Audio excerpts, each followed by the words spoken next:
Hello, everybody, and welcome. This is the 11th YouTube session of the 8th fall edition of our Read for Pixels campaign. My name is Anusha Kandasivam. I'm your moderator for this session.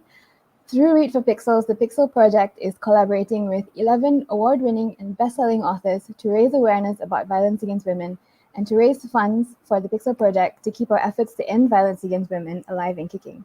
We'll be telling you about the Read for Pixels fundraiser, which has lots and lots of exclusive author goodies a little bit later. But meanwhile, if you want to find out more about the Pixel Project and the work we do, please do go visit our website, www.thepixelproject.net. Okay, so we have a very special guest for today's live Read for Pixels discussion and Q&A session, the amazing epic fantasy author, Evan Winter. Here he is. So, hi, Evan. So Evan is... he's a Barnes & Noble, Amazon, and Locus best-selling speculative fiction writer whose current series opener, The Rage of Dragons, is one of Time Magazine's 100 best fantasy books of all time. So Evan has also very generously donated some amazing goodies to the stash of author goodies we have set up as perks for donors at the Read for Pixels Rally Up fundraising page. Let me tell you what they are. So, Evan's exclusive Rage of Dragons bundle is available to 2 Read for Pixels authors. Actually, no, it's not available anymore because they've been snapped up, but I'll still tell you what they are. One set of the Rage books, which is books 1 and 2, signed and personalized, and 1 page from the upcoming 2022 book in the series. This is an exclusive preview.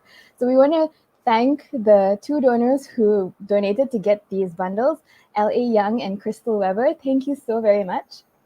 All the books are first edition, by the way.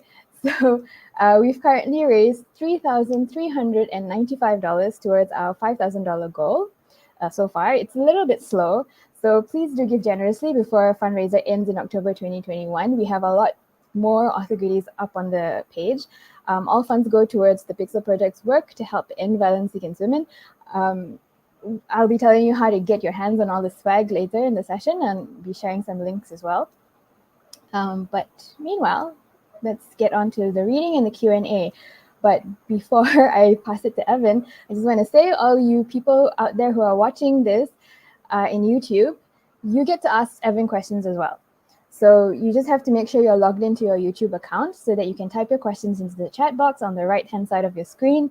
And today's producer, Xiaoqin, will relay the questions to me. I'll read them out to Evan, and he will answer them. Okay, so on to you, Evan, for your reading. Excellent. Thank you very much for having me. It's an absolute pleasure to be here. And thank you to everybody who's watching and taking a listen and contributing. Thank you very much. It's a fantastic cause. What I'm going to do is I'm going to do about a couple-minute reading from the second book in the series. It's called The Fires of Vengeance. And to just very briefly set up what's going on, a general has been captured who tried to start a coup against the current queen. And he was captured, but also injured whilst being captured. And he was taken to a sort of a military hospital to be taken care of. And then,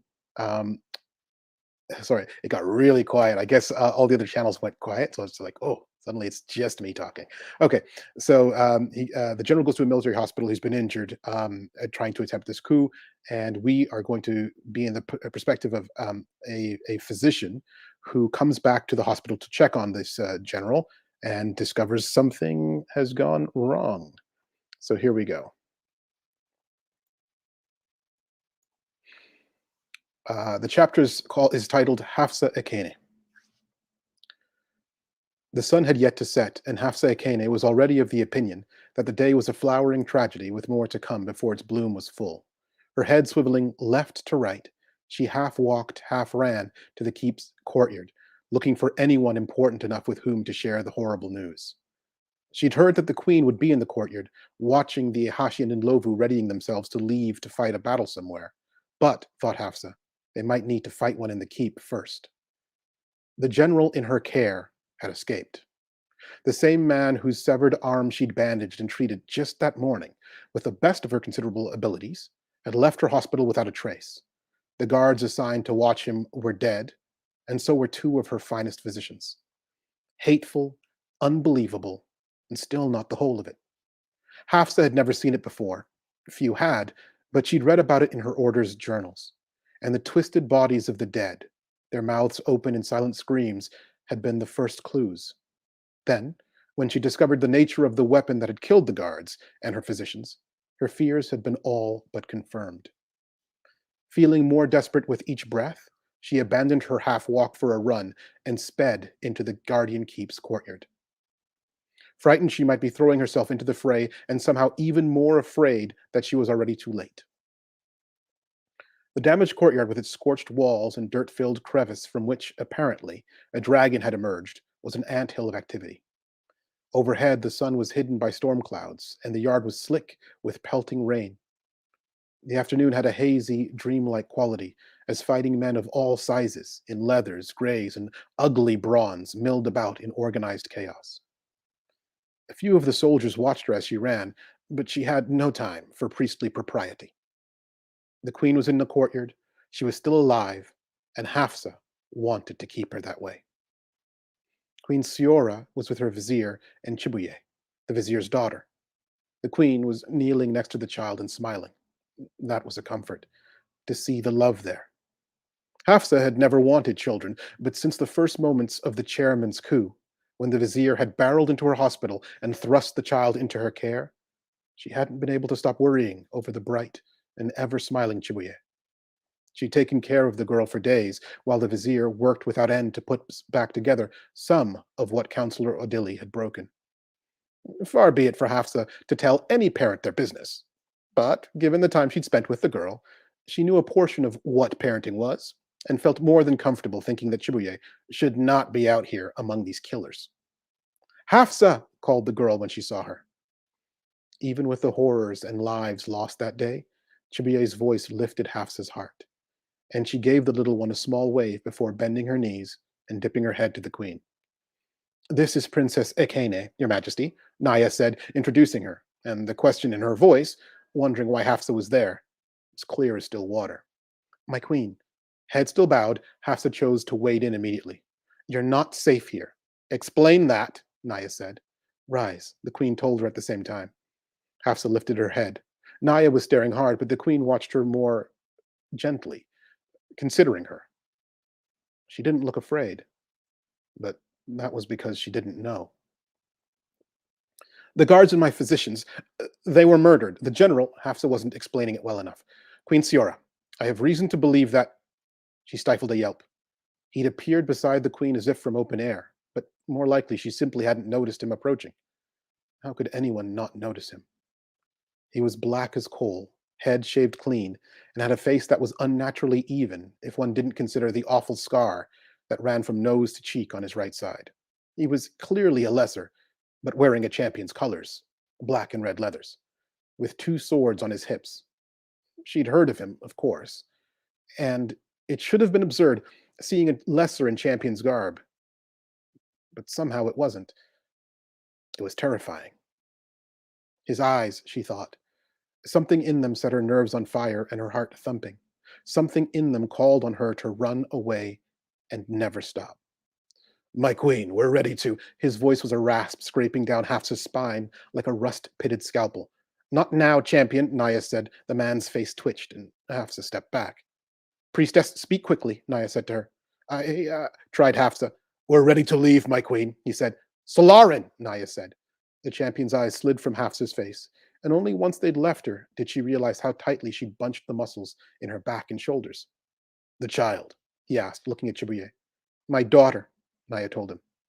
The lesser, no, the champion raised an eyebrow. You've a daughter. And you've eyes and ears, Naya said. Priestess Ekene, you spoke of danger. Before he could look back and unsettle her, Hafsa drew breath and dove in. General Audubon has escaped the hospital. The men guarding him were murdered along with my attending physicians. The champion's swords were out and ready before she'd even registered the noise of him drawing the blades. She did yelp then. Uruak, hadith, to me, to the queen, he shouted as he scanned the courtyard for danger.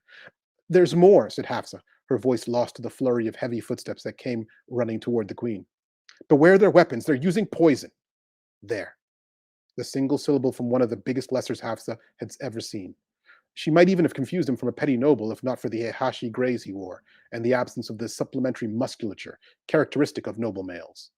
Long ago, in her final years of study, she'd wanted to write a treatise on the physical differences between lessers and greaters, but her advisor had warned her away from the topic, telling her that, up there! She followed the lesser's pointing hand and saw the soldier on the keep's walls. It was an Ndlovu, and he had his elbows on the ramparts. He was leaning on it, steadying himself as he aimed a long, hollow tube at them. The weapon he had to his lips wasn't common among the Omehi, but Hafsa recognized it and knew what was coming. No! She shouted as the assassin blasted air into the tube, sending death flying through the night for one of them. Beside her, in a blur of black leather, the champion leapt in front of the queen and snatched Chibuye behind him. Hafsa heard the dart hit with a wet thud. It hit like an oar smacking water, and the sound made her tense up all over. She, however, was not hit, and the champion, teeth bared and eyes watering, grunted at the impact. Pull it out, she said, feeling shame at the relief washing over her because she'd been spared. He didn't, though. He was using his body to cover Chibuye and the queen, and Hafsa, frightened beyond thinking that the assassin might have more projectiles to shoot, rushed to his side. Hadith, stay with us, the champion ordered. Uduak, stop that man. Immediately, the massive lesser, along with one of the Ndlovu in the courtyard, ran for the stairs that led to the ramparts. Carefully, very carefully, Hafsa grasped the tail of the dart that was sticking out of the champion's right thigh, tore it out, and dropped it to the ground. She could feel him looking at her. She raised her head, saw him, and shivered. Don't touch the dart, she said, pulling her eyes away from his and seeing the mix of red and black blood that oozed from the small hole in the champion's leg and leathers. Such a small thing to kill a man. And that's the end of the reading. Thanks, Evan. Sorry, I was muted there. No, That no was yeah, that was exciting. Great. Yeah, it's pretty cool. Okay, so I'm going to go straight into the question.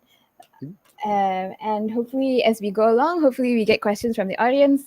Don't forget, everyone, that you can also ask Evan questions.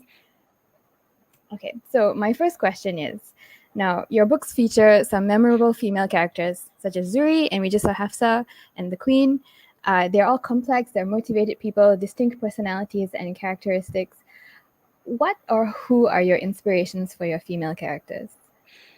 Oh, that's a good question and a tough one. I think a lot of the time, I'll start with this actually. I'll say, in book throughout the entire series, the Omehi, who are sort of the peoples that we follow primarily, are a matriarchy, and I think that was important for me in the telling of this story because my family background is Caribbean, and a lot of the times, although I guess a lot of the time in sort of the family, in my family and in the families that I know with my same background, there is a strong sense of sort of women heading up the household in a sense.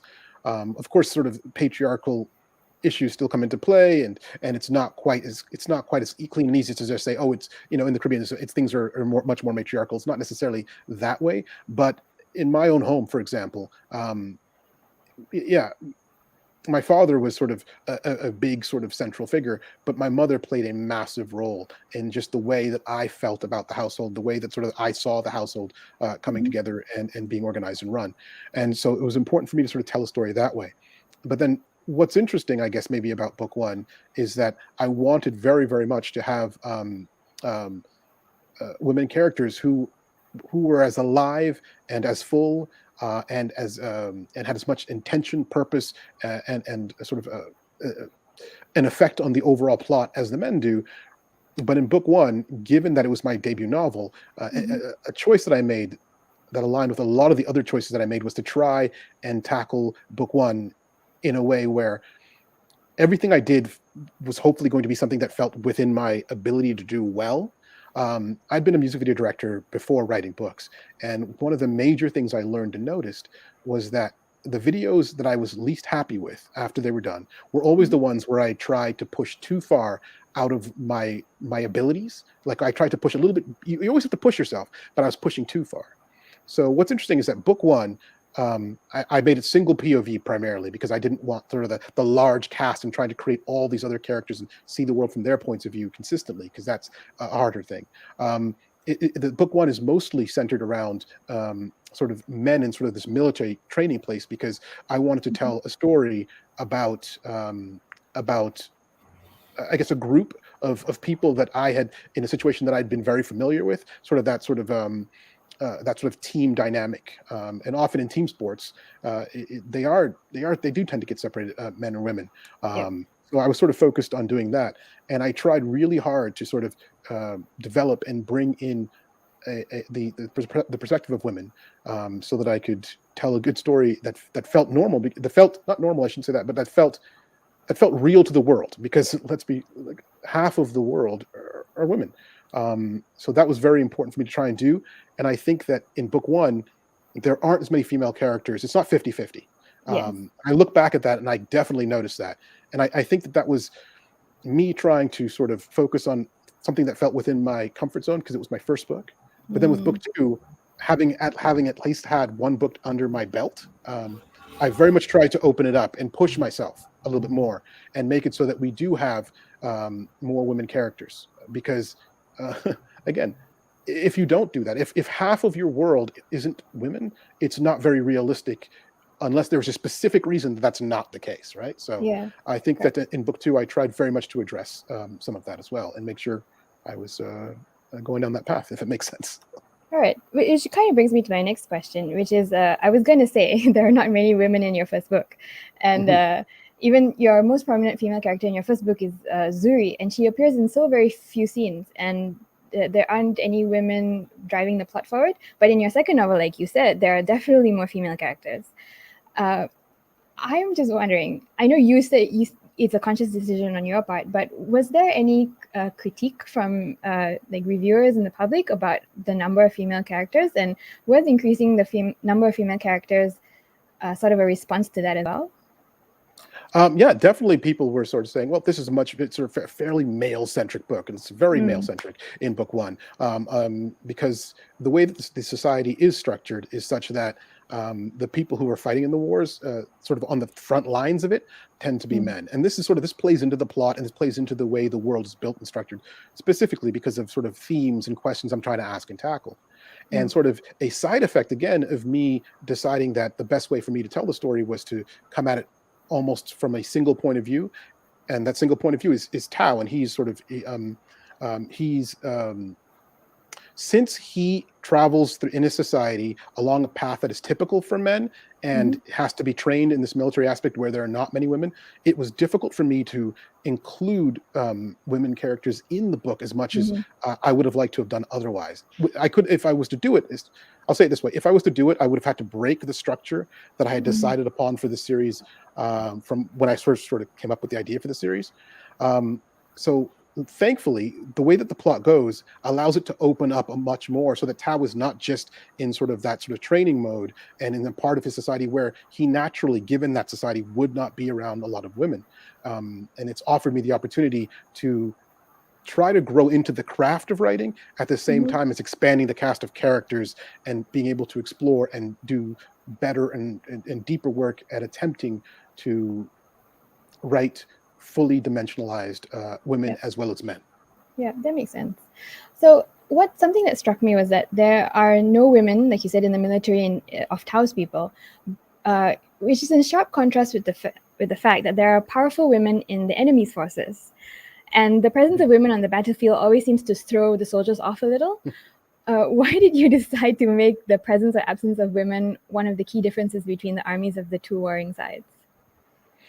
Yeah, that's a good question. And I think that it was because it was to draw some of the stark lines between the different cultures. And again, a lot of what I'm trying to do is ask specific questions that by the end of the overall series, I hope they won't have. I'm not going to try and stand on a soapbox and sort of declare answers. These are the answers to these questions, but I do want to explore the questions. And the entire world is built up so that it allows for that exploration. And so, yeah, the reason is so that we can see the difference between these two people and see how it hurts them in a lot of ways. How it hurts the Omehi to sort of delineate that, to sort of say this is your role and this is your role, and to start and to do a lot of that based on things like gender, as opposed to just allowing people to be people. So yeah. Yeah. Okay, that makes sense. Yeah. So, We've spoken to lots of authors about this. So Brian McClellan and Brandon Sanderson have both spoken individually about the effort that they needed to make as male authors to improve at including and writing female characters. Indeed, many fantasy authors, especially male authors, still stumble when it comes to passing the Bechdel test, where female characters have conversations about topics other than men. Why do you think many male SFF authors have trouble writing stories that pass the Bechdel test, despite the fact that there are many more things that women talk about other than men? um, in nothing other than my own opinion, I think that the main reason is sort of it is likely to be a very, very negative side effect of patriarchal structures, which is that Mm. it normalizes maleness and others non-maleness, such that um, male interests, ideas, concepts, stories are centered, generally speaking, and they're like, well, this is just normal. Mm. This is neutral, even, which is sort of a dangerous thing. And it's the same with when you're talking about race. Oftentimes, whiteness is considered to be neutral, and Mhm. any sort of and non-whiteness ends up being othered or considered to be diversity or considered to be something that is as if you're doing something other than just telling a story, right? And so I Mhm. think that a lot of male writers struggle because we are unfortunately end up being caught up in the idea that maleness is a neutral and objective perspective, when it's not. It is just as biased as any other perspective. It's just a perspective. And so we have to sort of try to think about that consciously and step away from that in order to ideally represent the world in a more accurate way, because one of the most important things about writing is doing your very best to inject the writing with as much truth as you can. And again, not objective truth necessarily, it can be subjective truth, but to try Mhm. and speak truthfully. And if you can't even recognize a major bias like that, where you think that you're speaking neutrally but you're speaking very much from a male perspective, then it's going to be difficult to give the writing as much truth as it frankly deserves. Mm. Do you have any particular tips for or suggestions for male writers who want to write female conversations and relationships and friendships realistically? I am very, very much in the process of learning and trying hard to do Mm. better at this, because, again, I want to be able to write as truthfully as possible. So, as somebody who has their own journey to travel on this as well, I think that I try to read um, more women writers. I try to read, make sure that I'm not reading exclusively male. It's so easy to be like, well, Mm. I just read. I don't look at the names. I just read what's there. But what gets marketed to you, what gets promoted, marketed, even in terms of just what's put on the shelves, is not neutral either, right? There is a Mhm. perspective and a bias that goes into all of those things, so that the books that are on the shelves in a certain genre aren't just the books that happen to be the best of the best that got there. That's not how any of this works. So it's again important to be conscious about what you pick up and what you're choosing to read. And I think that in order to sort of have a better understanding of the different perspectives, read those perspectives. Hmm. That's a good tip. Um, so over the years, many of our female Read for Pixels authors, including epic fantasy authors, have talked about varying degrees of pushback regarding any female characters that their readers perceive as unlikable. As a male author, have you ever felt pressured by cultural and social expectations to make your female characters relatable and likable? Hmm. Good question. I I'll say this. Mm. No is my immediate and direct answer to the question. I guess my struggle or the difficulty for me so far in my career, and maybe it'll change, has been more to try to concern myself with making. I'm going to step back a bit and start over with that answer. Okay. The difficulty for me is that in my work so far, all of the characters are black, Mm-hmm. and I'm writing about an experience that is still that while it exists in the secondary world is still connected to blackness in the real world, in Mm-hmm. terms of some aspects of oppression or or sort of a tacit caste structure. Mm-hmm. And Mm-hmm. I think that sometimes readers might have a difficult time with some of the motivations of the characters, because they go, "Well, why would they do that? That doesn't make any sense." And maybe it's not that it doesn't necessarily make sense, but it doesn't make sense if you don't have that experience or that perspective. Um, so probably it's the same with when you're writing a woman character, Mm-hmm. um, in that Mm-hmm. if even if a woman's writing a woman character in a book, maybe a lot of times men read that and they go, "Well, that doesn't make sense. Why would that person behave that way?" And a lot of the time, again, we maybe are sitting there considering our perspective on that person's behavior to be neutral Mm-hmm. and objective, but it's not. We're operating out of a sense of out of a set of biases. Yeah. Yeah. Okay. So, a quick question from the audience. Well, I don't know if it's going to be quick, but I'm going to ask it. So, Linnea asks, who is your favorite character to write? Thank you, Lene, for the question. And yeah, I think it probably is. This is so boring to say, but it probably is Tao, the main character, because Uh, almost everything comes from his perspective, and it's interesting to be in his head and to see the world through his eyes. Now, that mm, said, there are periods of time where the book jumps into someone else's head, but those are definitely sort of the exception and not the rule. Um, Dasso Headtaker was probably one of the most mm, interesting perspectives and characters to write. Kellen O'Carr's chapter was also one that stands out in my mind. I really thought that was an interesting place to be in his head and to try to understand him better. So yeah. mm. Very cool. That's very interesting. All right. So, speaking of male characters, we're going to go into a few questions about males. Um, Actually, first, okay. So, you've created a world and a society where there is constant war.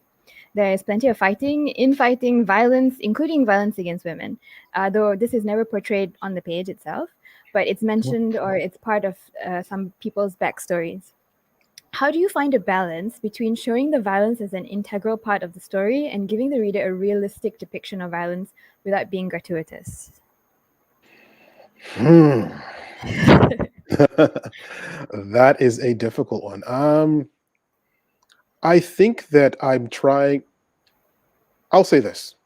If Mm, the violence or action or anything is important to the questions that are being asked, the themes of the story or the plot itself or the characters, mhm, then I go as deep as I think is necessary to again tell as much of the truth as I can see it being true as possible. I want to put that on the page because mm, then again, it's not that this is objective truth, but if I can put as much subjective truth onto the page, I think that readers can feel that. They can feel that someone is trying to tell them something as real as possible. mm, And this is sort of an emotional realness as opposed to some sort of a practical realness necessarily. So I think that you go as deep as you need to get at that truth, and that's what prevents it from being gratuitous. If you are mm, doing it to if the detail that you're putting on the page is simply to get a reaction, okay, and it mm, doesn't directly push forward plot or character or the themes of the work, then I think that starts to slip into gratuity. mm. Yeah. Okay. So, okay. So the character of Tao, now he goes on this epic quest for revenge. He makes a lot of mistakes on his journey, but he does slowly learn and understand that there are other perspectives and ways of doing things. Uh, so this kind of trope, where the hero learns, uh, instead of just an all-out bloody fight, it's still unusual in a revenge story or in a journey to find oneself trope.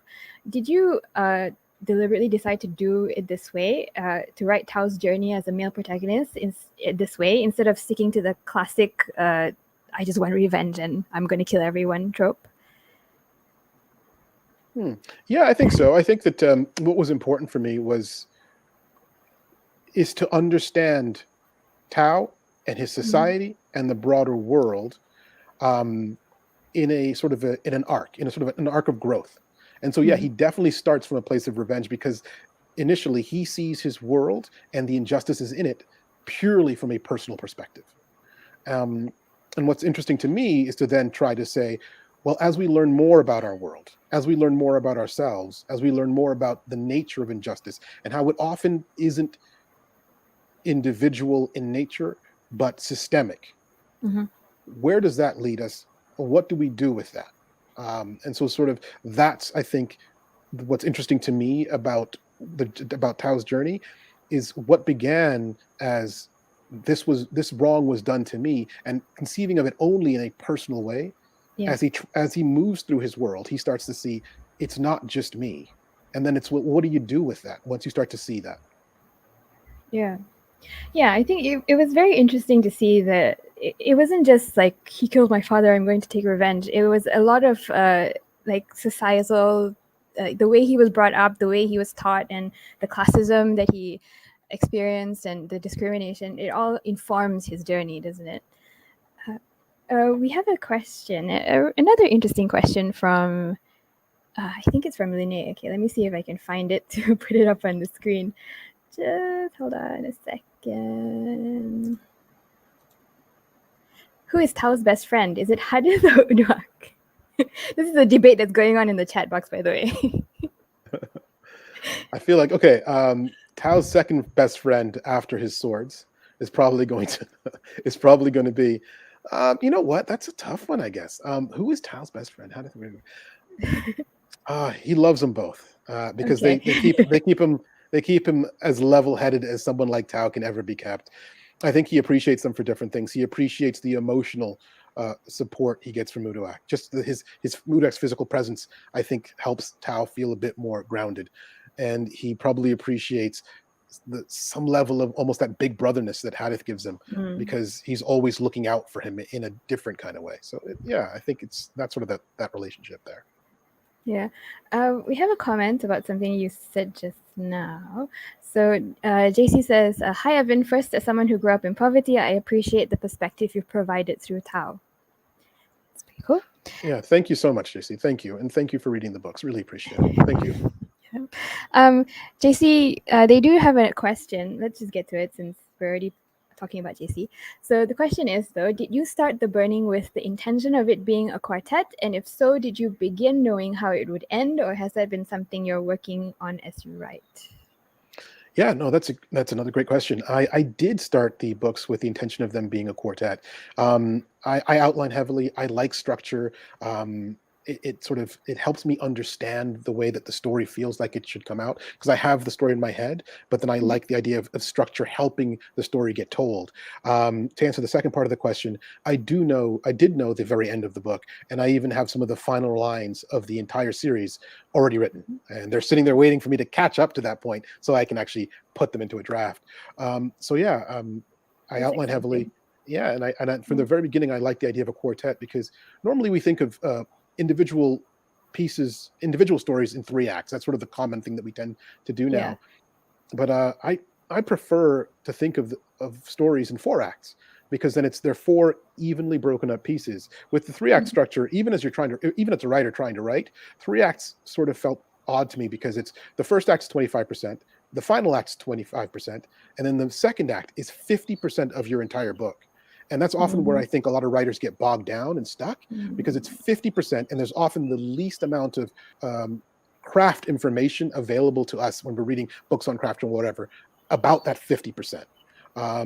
So what I decided to do was to think about my books and the entire series as a quartet. The beginning 25%, 25%, 25%, 25%. And that makes it all easier to think about, conceive, and then sort of to handle for me. So yeah, that's why I do that. Okay. It'd be really cool to see if you really do get to that last line that you planned. What if you Yeah. don't? What if it goes the other way? Oh no, oh no! If the characters completely take over, and yeah, but I also I guess I think of also the story. Yeah. It feels somewhat as if it's been told to me, and then it's my job to try and get it out and tell it to other people, almost like a traveling, I don't know, like a traveling bard or something. And I'm then going to go from town to town and try to tell the story that already exists and I already know, and so That's cool. even though That's I a good. outline a lot, yeah. So even though I Yeah. outline a lot and I have the ending in mind, it doesn't feel like it's so far. Let me not speak too soon, but so far it hasn't gotten away from me, because it feels Okay. like the story already exists, and then it's my job now to just tell it. So Tell it. that Ah, yeah. That's interesting. Okay, so jumping back into my questions about male characters, do you think that eventually the violent alpha male type character would phase out of SFF as cultures worldwide start kicking out toxic masculinity? Or do you think it's one of those stereotypes that would stick around for much longer than expected? Great question. I think that a lot of these things end up sticking around for longer than we typically think. I Mm. remember I just finished a nonfiction book, and I remember there was a researcher, I'll just say, and right around the time that Barack Obama was elected president of the United States, they declared they declared this time in history to be the end of racism, and Okay. and Sure, that worked. that worked out well. And so I think the issue with a lot of these things is that uh, unfortunately massive change to culture to I doesn't tend to happen very quickly, and so it's difficult to sort of uproot large aspects of culture, and the way that even the very negative aspects of culture. So what I'll say is that I very much hope that we start to find other ways of depicting and enjoying acts of heroism, and sort of adventure journeys or just story journeys. I very much hope we do, because I think that there's a lot more to be explored in terms of the way we tell stories. It doesn't just need to be sort of the hero's journey kind of thing. Um, but again, that said, there'll probably always be, not I shouldn't say, I won't say always, but I imagine there will, for a very long time to come, be space still carved out for that kind of story to be told. So yeah, we'll see. Okay. But do you think, though, that, okay, so epic fantasy is well known for its male dominated casts and toxic masculinity, like you were saying. But in the past 25 years or so, authors such as yourself, Steven Erikson, Adrian Tchaikovsky, Lynn Flewelling, they've all been publishing, they've all been pushing back against these stereotypes to write books that strongly repudiate toxic masculinity. Do you think this pushback is just a trend, or is it a bellwether of changes in society that are happening as many cultures worldwide start dealing with the damage that absolute male privilege has done in the world? Do you see it happening more and more? I definitely don't think it's a trend. What I think is that one of the biggest changes in recent history has been the internet, and how it has come to allow people from all sorts of different places and all different parts of the world to speak to one another and to realize in a much more tangible way our shared humanity. So whereas before, if you lived in one corner of the world, it was easy not to fully humanize people from another part of the world. I think that that has become much more difficult. I think that the reach and the scope with who I think that the amount of people we are each offered an opportunity to speak with Mm. nowadays has grown exponentially. Um, and I know that it's easy to go. Everyone nowadays just has their faces stuck in a screen, and we're not really talking to each other and all this sort of stuff. But at least personally, I am exposed to so many different perspectives, attitudes, and ideas in a way that I do not think I would have been had I grown up in the '60s or '70s. And I would Yep. like to think that that exposure helps us all have greater empathy. It helps us all see the similarities in our goals for ourselves and how those goals will probably be in others. Safety for us and our loved ones, health, happiness, joy. And it becomes much more difficult to act in a way that either extracts or denies others the basic elements of human dignity and decency. So I want to believe that it's definitely not a trend. It's a part of the way that we all see each other a little bit more clearly. Mm. That means that helps us behave this way. Good point. All right.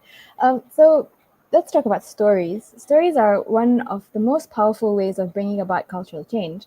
In your opinion, how can authors strike a balance in their storytelling between raising awareness about violence against women while telling an engaging story without being pedantic or preachy?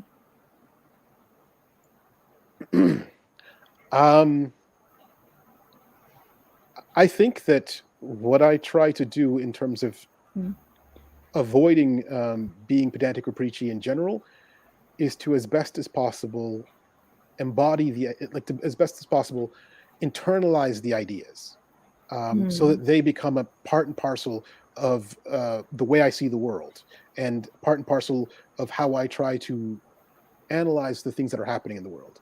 And then again, going back to that idea of truth, when it becomes time to put as much of my truth onto the page, if I have internalized those ideas, then it's not about preaching. It just becomes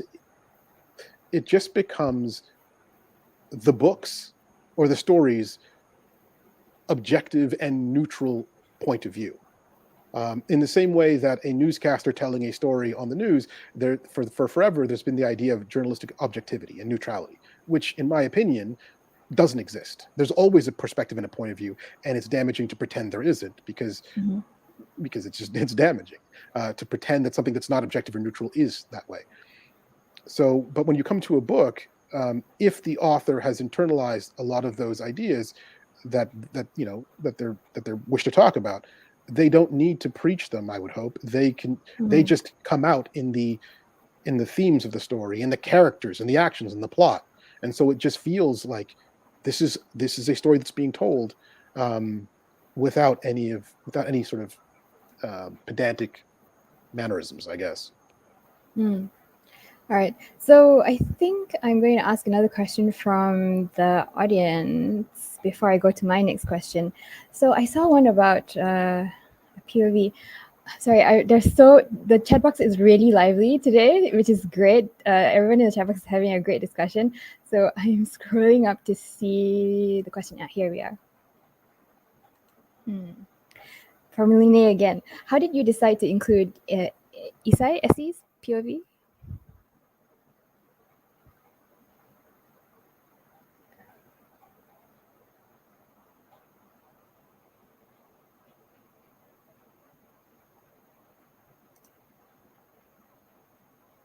Evan, I think you're muted. Oh, I didn't even realize I Yeah. did that. Okay, so yeah, you know what? There was absolute brilliance in what I just said there. Like, I won't be able to say it again. Sorry, No, nobody no, heard no. it. It was not brilliant. Don't worry. But yeah, how did I decide to include Essie's POV? It was because I think it was really important for me to see the story from the other side's perspective, and to step away from Tao, so that we could understand how the other side viewed him, what the Mm. justifications for the other sides were as well, and also because in a typical revenge story of this sort, a key moment is that climactic action where Tao gets into the fight with the character he's been facing, with the primary Mm. antagonist he's been facing off with for forever, and they fight, and there's a big victory there, and we have that cathartic emotional release due Mm. to violence. Mm-hmm. And I understand that. I have definitely pumped my fist and cheered for that in the past. But what was important for me here was to try to understand the cost of violence, because there is Mm. always a cost. And the best way for me to do that was for me to see how that act of violence affected, and Essie, how it Mm. changed her life, and all that. And so that way the act is the same. That big triumphant moment that we have read hundreds of times in books is the exact same, but by switching it up and seeing it from a different perspective, it hits different, and it was important for me to feel that hit. Yeah, that was a pretty cool thing to do. I thought very different, but it really does give you a different perspective, and it makes you think Hmm. about all these revenge stories that you read, right? Another question from Gurleen. Who would win in a battle of wits? Hadith or Kana? Oh no. Well, that will be part at least somewhat answered, if not entirely answered, in book 3. So that's a great question. Ooh. Okay, we're all waiting for book 3. Okay, all right. So let's get back to my questions then. So geek culture in general, including science fiction and fantasy, has had its share of critics saying that it's still too male-dominated, despite there being a rising number of prominent, well-respected, and well-known female authors. Plus, there's still plenty of hostile, misogynist, and sexist behavior by male geeks and towards female geeks. What do you think needs to be done to make geek culture as a whole, whether it's comics, gaming, books, cons, more welcoming for women and girls? Okay, that's a tough one. Only because it's like we're looking for a solution Yeah. to sort of a fairly deeply entrenched issue, a problem there. I think that hmm, I think that oftentimes what ends up happening is that we think that it's easy to feel that the way that things are right now um, is the result of some sort of meritocracy. The books we read, the types of games that come out, are the result of some kind of meritocracy. And my personal position, as I look at the world, is that that's very often not the case. The books that are on the shelves most often, the games you see, the shows you watch, um, are are largely a result of who has the money and resources. Okay, to Mhm. make things, and then what perspective feels the most appealing to them to sort of back, finance, push, market. So hopefully the cultures and the people involved in geek culture start to change as we start to step away from believing in the sort of the myth that only the best, the myth that the things that get made are naturally the best. We have to Mm. devote resources to allowing the voices of people who have been historically excluded to become part of these cultures. And the tricky thing is that that requires marketing, and that requires financial backing, right? And Yeah. so the more that we start to have financial backing and marketing um, uh, for stories, video games, anything like that, any sort of art that's been created by women, the more we'll be able to sort of, I think, change that culture from what it has been again traditionally into something that's a bit more equitable. Hmm. Yep. Yes. Right. So, I have a question about parenting. Since you're a parent, parents are usually the most influential role models in a person's life. As a father, what do you think parents can do to help prevent violence against women and girls in future generations, and to get boys involved in helping to do so? Hmm. I think that we have to.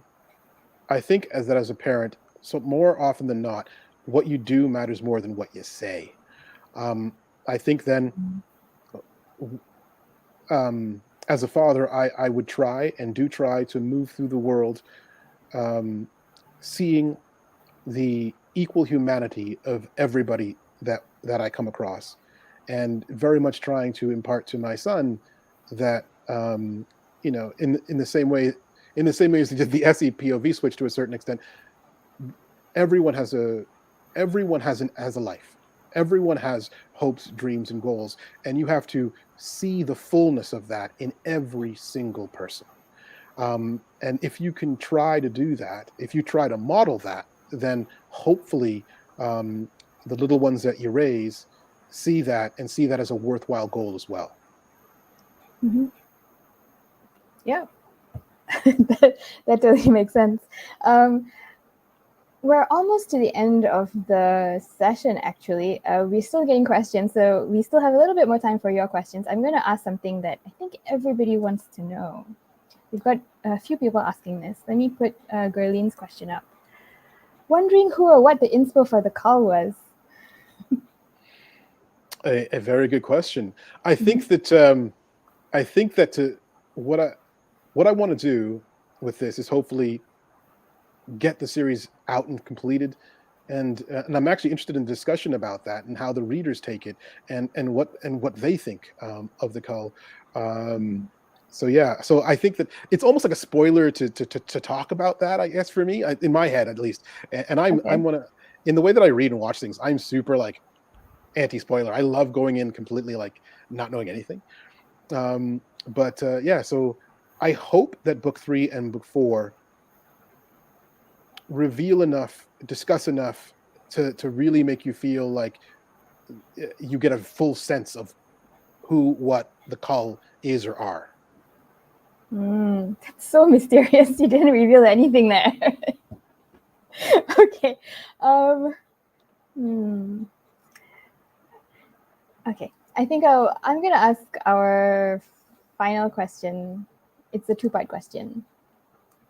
Okay. So it's a bit of a Captain Obvious question, but we ask all the authors this.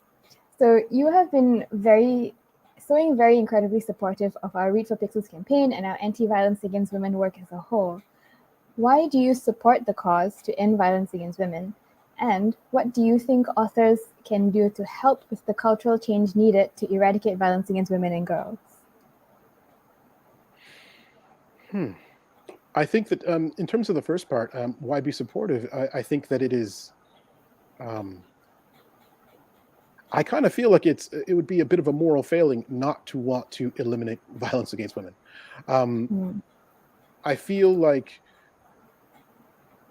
again, for me, so much of it does come down to the absolute, very base level of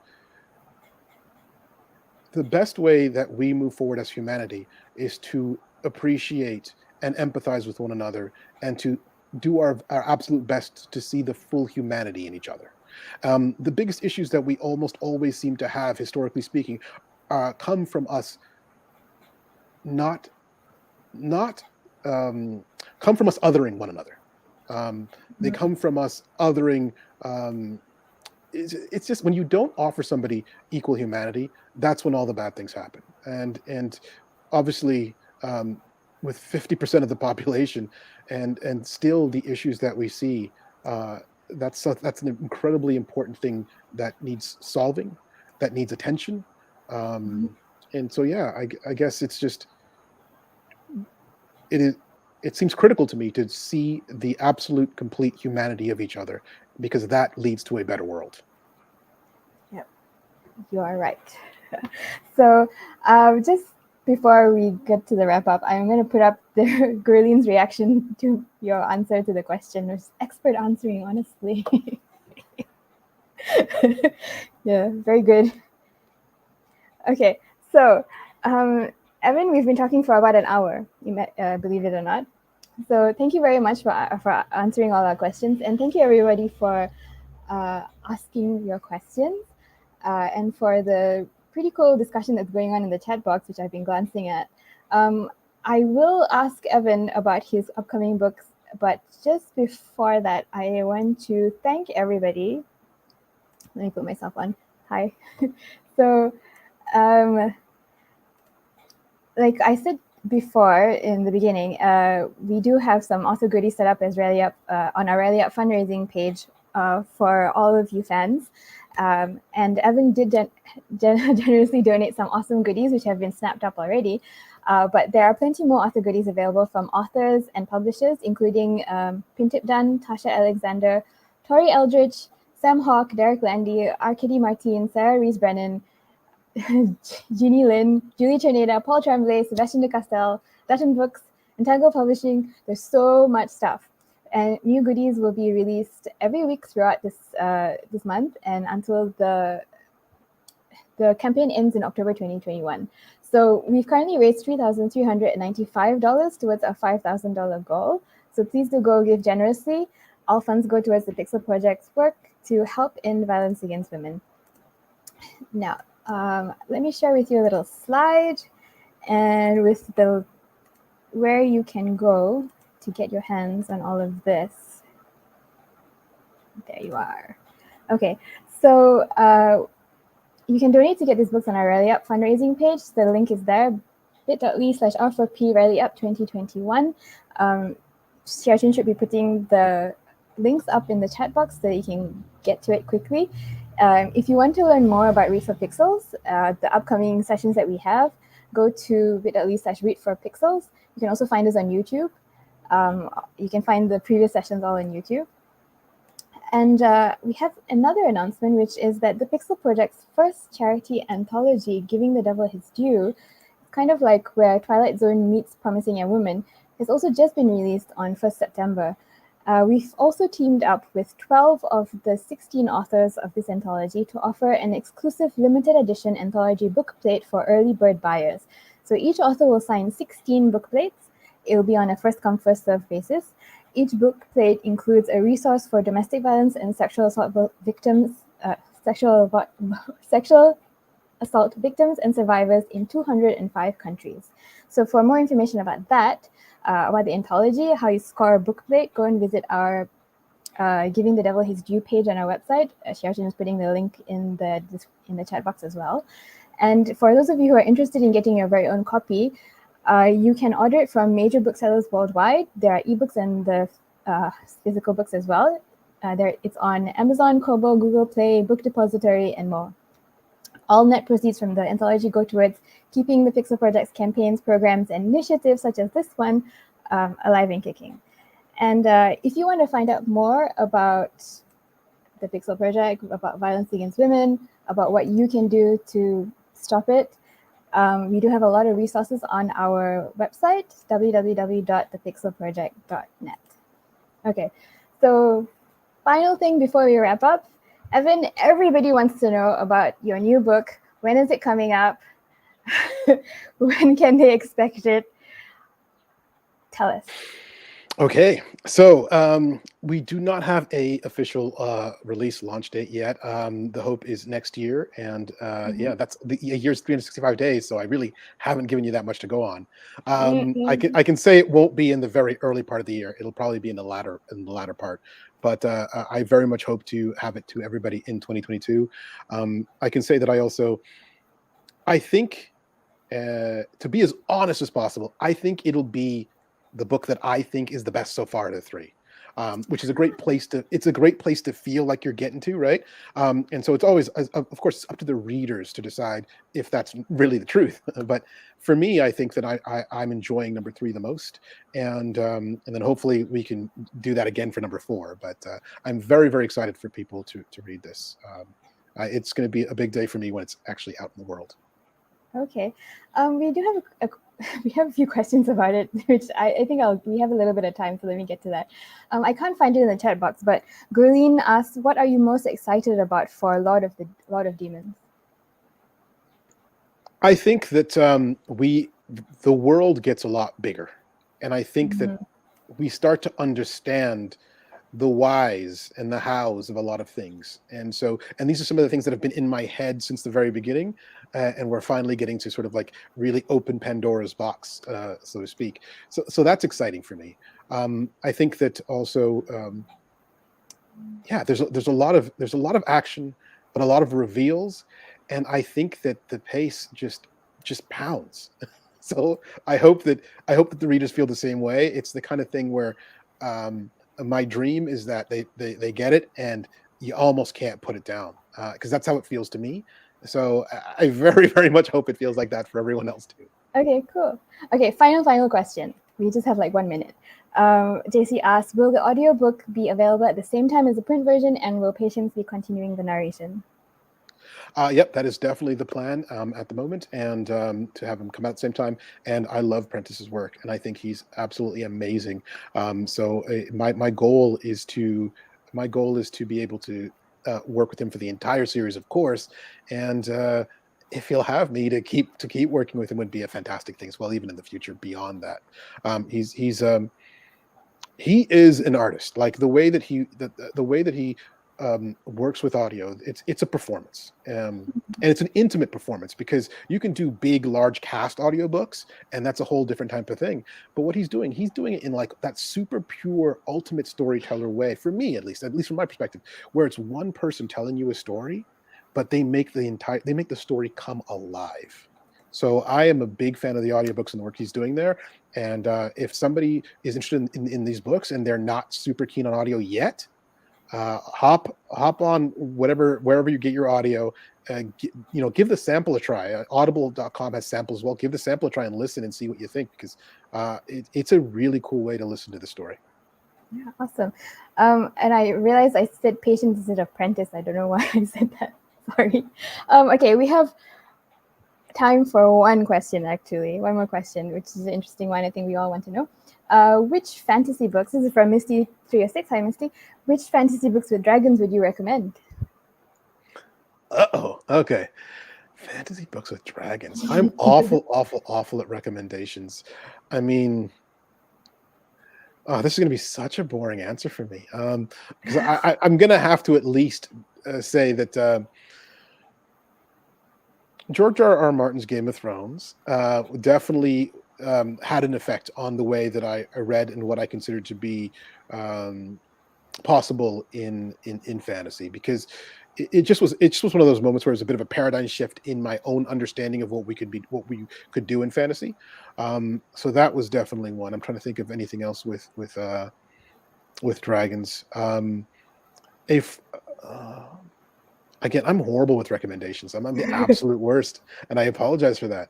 Um, Dragon. What have I read? You know what's funny? Fantasy is known for its dragons. My books have dragons in them, but I think we're actually kind of.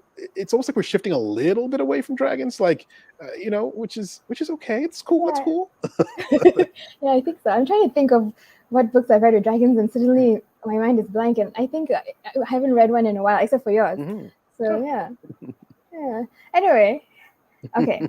So final comments before we really, really go off. JC, absolutely agree. Prentice is phenomenal, and your writing is incredible. So it's an all-around awesome experience. Thank you for this series. Thank you very much. It means a lot, and I feel so very fortunate to even be in the position where, pardon me, where people read these books and get to experience the story with me. Like it's weird because it just feels like such an incredible honor to have that as an opportunity. So thank you for picking up the books. Thank you for reading them. It means so much. Thank you. Right. So that brings us to the very end. Thank you, everybody, for your questions and your comments. And thank you, Evan, for being with us today. We had such a great time. So good morning, good evening, good night, wherever you are in the world, and goodbye. Thank you, everybody.